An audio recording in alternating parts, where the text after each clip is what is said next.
கார்த்தி தீபம் சீரியல் இன்றைக்கான எபிசோடில் என்ன நடக்க போகுதுன்னு பார்க்கலாம் வாங்க. அதுக்கு முன்னாடி என்னுடைய சேனலை நீங்கள் சப்ஸ்கிரைப் பண்ணலைன்னா மறக்காமல் சப்ஸ்கிரைப் பண்ணிக்கோங்க. பக்கத்தில் இருக்கிற பெல் பட்டனையும் ப்ரெஸ் பண்ணிக்கோங்க. ரியா அவங்க எக்ஸ் ஹஸ்பண்ட் கிட்ட வந்து ரொம்ப கோவமாக கேட்டுட்ருக்காங்க. நீ கார்த்திக்கிட்ட என்ன சொன்ன, ஒழுங்காக உண்மையை சொல்லு அப்படின்னு சொல்ல, அப்போது ரியா கழுத்தில் இருக்கிற தாலியே பார்த்துட்ருக்காங்க.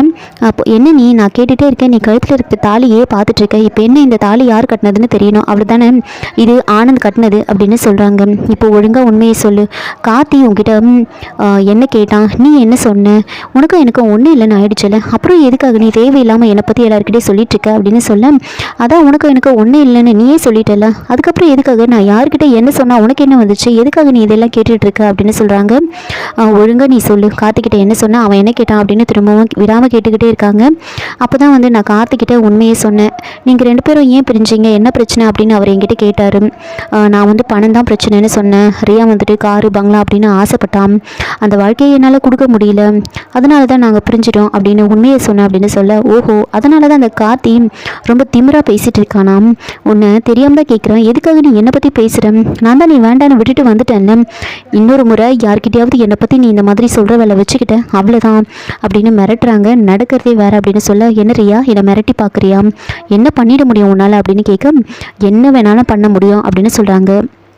அதுக்கு அவங்க, இங்கே பாரு, இந்த மிரட்டுற வேலையெல்லாம் என்கிட்ட வச்சுக்காத, இப்போ கூட நான் போயிட்டு போலீஸில் ஒரு கம்ப்ளைண்ட் கொடுத்தேன்னு வச்சுக்கோ, உன்னை வந்து தூக்கி ஜெயிலில் வச்சுருவாங்க, ஆனந்த் அவங்களோட ஃபஸ்ட்டு ஒய்ஃபை வந்து டிவோர்ஸ் பண்ணாமலே உன்னை கல்யாணம் பண்ணிக்கிட்டாங்க, இதெல்லாம் வச்சு நான் கம்ப்ளைண்ட் கொடுத்தேன்னா உன்னை தூக்கி ஜெயிலில் தான் வைப்பாங்க அப்படின்னு சொல்ல, அதுக்கு ரியா, என்னது என்ன தூக்கி ஜெயிலில் வைப்பாங்களாம், என்ன பேசுகிற நீ, நான் வந்து எவ்வளோ பெரிய குடும்பத்தோட மருமகன் உனக்கு தெரியுமா, அவ்வளோ ஈஸியாக என்னை வந்து யாராலையும் ஜெயிலில் போட முடியாது அப்படின்னு பேசிகிட்டு இருக்காங்க. இவங்க ரெண்டு பேரும் பேசிகிட்டு இருக்க மீனாட்சியும் மைதிலியும் அங்கே வராங்க. இதை பார்த்துட்டு மீனாட்சி வந்துட்டு டென்ஷன் ஆகுறாங்க. நான் போகிறேன், அவள் யார் கூட பேசினா நமக்கு என்ன வந்துச்சு அப்படின்னு சொல்ல, அப்போ மைதிலி வந்துட்டு சரி நீங்கள் வேணா போங்க, அவள் என்ன பேசுகிறான்னு நான் கேட்டே ஆகணும் அப்படின்னு சொல்லிட்டு அங்கேயே நின்றுட்டுருக்காங்க. என்ன பேசுகிறாங்க அப்படின்னு கேட்கணுன்றதுக்காக கொஞ்சம் கிட்ட வந்து நிற்கிறாங்க. அப்போது ரியா வந்துட்டு அவங்க ஹஸ்பண்டை வந்து மிரட்டிட்டு இருக்காங்க. இங்கே பாருங்கள், இன்னொரு முறை என்னோடய விஷயத்தில் நீங்கள் தலையிடக்கூடாது, அப்புறம் என் விஷயத்தில் நீங்கள் தலையிட்டீங்கன்னு வச்சுக்கோங்க அவ்வளோதான், கார்த்தி இனிமேல் கால் பண்ணாலும் அட்டென்ட் பண்ணக்கூடாது, அவனை நீங்கள் மீட் பண்ணவும் கூடாது, மீறி ஏதாவது பண்ணிங்கன்னு வச்சுக்கோங்க உன்னை காலி பண்ணிவிடுவான் அப்படின்னு சொல்லிட்டு மிரட்டிட்டு பேசிகிட்டு இருக்காங்க. இதை பார்த்த உடனே வந்து மைதிலி என்ன பண்ணுறாங்கன்னா, நேராக போயிட்டு மீனாட்சிக்கிட்ட இந்த விஷயத்தை வந்து சொல்கிறாங்க.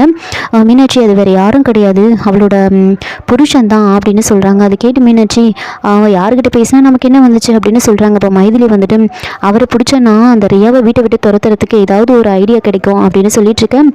அப்போ மீனாட்சி, இங்கே பாரு, அப்படி வந்து ரியாவெல்லாம் வந்து அனுப்ப முடியாது அப்படின்னு சொல்கிறாங்க. ஏன் புருஷன் பண்ண தப்புக்கு அவன் புருஷக்கிட்ட போயிட்டு நம்ம கேட்டு என்ன ஆக போகுது அப்படின்லாம் சொல்லிட்டு இருக்காங்க. அப்போ மைதிலி வந்துட்டு, இல்லை நாம் எப்படியாவது அவரை பிடிச்சி பேசி ஆகணும் அப்படின்னு சொல்லிட்டு மீனாட்சி அங்கேருந்து கூட்டிகிட்டு வராங்க. கூட்டிகிட்டு வந்து அவரை பார்க்கறதுக்குள்ளே அதுக்குள்ளே வந்து ரியாவும் அவங்க ஹஸ்பண்டை வந்து அங்கேருந்து போயிட்டுருப்பாங்க. இங்கே தான் இருந்தாங்களே, அதுக்குள்ளே எங்கே போயிட்டாங்க அப்படின்னு சொல்லிட்டு பின்னாடியே வராங்க. அப்போ தான் வந்துட்டு அவங்களோட எக்ஸ் ஹஸ்பண்ட் வந்து வெளியில் வந்து பைக் எடுத்துகிட்டு போகிறாங்க. அதை பார்த்துட்டு அதோ போகிறாரு அவர் அப்படின்னு சொல்லிட்டு உடனே வந்து மீனாட்சியும் மைதிலியும் வந்து ஆட்டோவில் வந்து அவங்கள ஃபாலோ பண்ண சொல்லி அவங்க பின்னாடியே வந்து போயிட்டுருக்காங்க. அப்போ மீனாட்சி வந்துட்டு, எதுக்கு இதெல்லாம் தேவையில்லாத வேலை, அவரை பிடிச்சி பேசி மட்டும் என்ன ஆக போகுது, அவர்கிட்ட சொல்லி ரியாவை கூட்டிகிட்டு போங்கன்னு சொன்னால் மட்டும் அந்த ரியா போயிட்டு போகிறாளா என்ன, அதெல்லாம் அவள் போக மாட்டான், அப்படி போகிற ஆளும் கிடையாது அப்படின்னு சொல்கிறாங்க. அதுக்கு மைதிலி வந்துட்டு, இங்கே பாரு மீனாட்சி, அவளை அந்த வீட்டை விட்டு அனுப்பினோன்னா தீபா வந்து சவால் விட்டுருக்கா, கண்டிப்பாக வந்து வீட்டை விட்டு அனுப்புறேன்னு சொல்லியிருக்கா, அதுக்கு அவரை பிடிச்சா மட்டும்தான் நம்மளால் பண்ண முடியும் அப்படின்னு சொல்கிறாங்க. சரி என்னவோ பண்ணுங்க அப்படின்னு சொல்ல, அப்போது மைதிலி வந்துட்டு, அவளை இந்த வீட்டை விட்டு அனுப்புறதுக்கு இன்னொரு காரணமும் இருக்குது, அன்னைக்கு உங்களோட அத்தையை வந்து அவள் தள்ளி விட்டால, அவள் உங்கள் அத்தைக்கு வந்து அவளால் என்ன ஒரு ஆபத்து வேணாலும் வரலாம், அதுக்கெல்லாம் பயந்துக்கிட்டு தான் வந்து தீபா இந்த மாதிரி சவால் விட்டுருக்கா, அன்னைக்கு தீபா இருந்தா அதனால் வந்து அபிராமி அம்மாவை காப்பாற்றினா, எல்லா நேரமும் வந்து நாம் அவங்க கூடலாம் இருக்க முடியாதுல்ல, அவங்க உயிருக்கு ஆபத்து இல்லாமல் இருக்கணும்னா முதல்ல இந்த ரியாவை இங்கேருந்து துரத்துனா மட்டும்தான் முடியும் அப்படின்னு சொல்ல, அப்போ மீனாட்சி வந்துட்டு, இங்கே பாருங்கள், நீங்கள் என்னவோ பண்ணிட்டு போங்க, ஆனால் அந்த ரியாவை துரத்திட்டு எனக்கு ஒரு வாழ்க்கை அமைச்சு கொடுக்கணும்னு மட்டும் நீங்கள் நினைக்காதீங்க, நான் தாலியை அறுத்து போட்டது தான், இதுக்கப்புறம் அந்த ஆனந்த் கூட நான் சேர்ந்து வாழவும் மாட்டேன் அப்படின்னு சொல்கிறாங்க. சரி அதெல்லாம் விடுங்க, முதல்ல நம்ம அவங்கள ஃபாலோ பண்ணுவோம் அப்படின்னு ஃபாலோ பண்ணிகிட்டே போயிட்டுருக்காங்க. அவர் ஒரு இடத்துல வந்து அப்படியே டேர்ன் ஆகிடுவார். டேர்ன் ஆன உடனே வந்துட்டு அந்த ஆட்டோக்காரர் அப்படியே அவரை மிஸ் பண்ணிவிட்டு நேராக ஸ்ட்ரைட்டாக போயிட்டுருப்பாங்க. அப்போ மைதிலி வந்துட்டு அண்ணன் என்னண்ணா அந்த வண்டியை காணோம் அப்படின்னு கேட்க, இல்லைம்மா இந்த பக்கம்தாம்மா போயிருப்பாங்க, நான் போகிறேன் அப்படின்னு ஃபாலோ பண்ணிக்கிட்டு போயிட்டுருக்காங்க. அவர் வந்துட்டு ஒரு இடத்துல போயிட்டு பைக்கை நிறுத்திட்டு ஒரு கடையில் ஏதோ வாங்குறதுக்காக இறங்குறாரு. அங்கே இறங்கும் போது கரெக்டாக வந்து அவருக்கு வந்து ஃபிட்ஸ் வந்துடுது. அப்படியே வலிப்பு மாதிரி வந்து அப்படியே கீழே விழுந்து பயங்கரமாக துடிக்கிறாரு. அப்போது ரியா வந்து அந்த பக்கமாக காரில் வந்துட்டு இருப்பாங்க. பார்த்துட்டு எப்பவும் போல் காக்கா வலிப்பு வந்துருச்சா, அப்படியே சாவிடானி அப்படின்னு மனசுலேயே நினச்சிக்கிட்டு பார்த்துக்கிட்டு இருக்காங்க. கடைக்காரங்களாம் வந்துட்டு அவங்க கையில் என்னென்னவோ கொடுத்து பார்க்குறாங்க. ஆனால் வலிப்பு வந்துக்கிட்டே இருக்கும். அப்போது அந்த வழியாக ஆட்டோவில் மைதிலியும் மீனாட்சியும் வராங்க. பார்த்துட்டு அங்கே பாரு அவருக்கு வலிப்பு வந்துருச்சுன்னு நினைக்கிறேன் அப்படின்னு சொல்லிட்டு ஆட்டோவை நிறுத்திட்டு இறங்கி ஓடி வந்து பார்க்குறாங்க. இதெல்லாம் ரியா அங்கேருந்து பார்த்துட்ருக்காங்க. இவங்க எதுக்காக இங்கே வந்தாங்க அப்படின்னு பார்த்துக்கிட்டே இருக்காங்க. அப்போ அங்கே இருக்கிறவங்க வந்து கேட்குறாங்க, அம்மா உங்களுக்கு தெரிஞ்சவங்களா அப்படின்னு கேட்க, ஆமாம் எங்களுக்கு தெரிஞ்சவங்க தான், நாங்கள் இவரை பார்க்கலாம் தான் வந்தோம் அப்படின்னு சொல்லி இதெல்லாம் கேட்டு ரியா இவங்க எதுக்காக இவனை பார்க்கறதுக்காக வந்திருக்காங்க அப்படின்னு யோசிச்சுக்கிட்டு பார்த்துக்கிட்டே இருக்காங்க.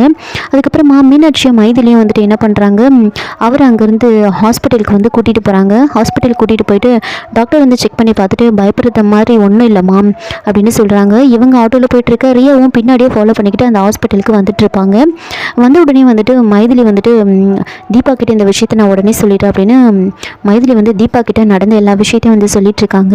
இன்னொரு பக்கம் ரியா அந்த ஹாஸ்பிட்டலுக்கு வந்து எட்டி பார்த்துட்டு இருக்காங்க. இதோட இந்த எபிசோட வந்து முடிச்சிருக்காங்க. என்னோட ரிவ்யூ பிடிச்சிருந்தால் லைக் பண்ணுங்கள், மறக்காமல் சப்ஸ்கிரைப் பண்ணுங்கள். தேங்க்யூ.